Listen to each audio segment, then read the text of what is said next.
Pandemic boredom, I started working from home. I was like, I need to get out of the house. a lack of parking, I actually sold my car because this was just so much more convenient. You could park on the sidewalk. drove Eve Santiago to pony up a few $1,000s for her electric bike. They're big investments. But after a few modifications like a new headlight, seat, and upgraded battery, she was off. If I need to get around traffic, I can easily go into the bike lane because it's an electric bike. It's way more convenient. It's that convenience that has sparked a boom in the e-bike industry, as Americans seek ways to get outside while avoiding commuter crowds. The catalyst was clearly COVID, and people became more aware of alternative transportation. During the pandemic, California-based Pedigo Electric Bikes, which has about 200 retail stores around the country, reported sales of $121 million. Our stores are doing 2 and 3 times the volume they did.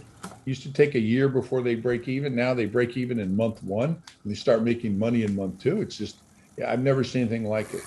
Advocates say e-bikes are great for users with limited ability and mobility, and can even lead to a car-free household. Electric bicycles are truly unique in that Electric Boost just expands the physical activity of bicycling as an option to so many more Americans. It's also eco-friendly. A 2019 study from the Transportation Research and Education Center found that a 15% increase in e-bike use across the U.S. could reduce 11% of transportation-related CO2 emissions, and would replace 72% of car miles that would have been traveled for strictly practical purposes.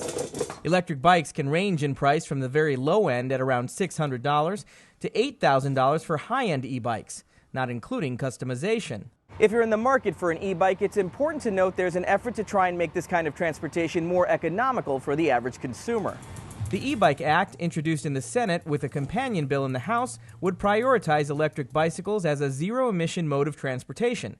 If passed, it would give consumers a refundable 30% tax credit on the purchase of a new electric bicycle, up to $1,500. So we're thinking lower income Americans, you are still fully eligible to receive this credit.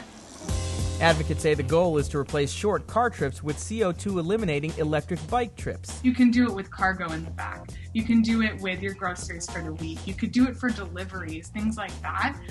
It makes hills that much easier, longer distances a bit shorter.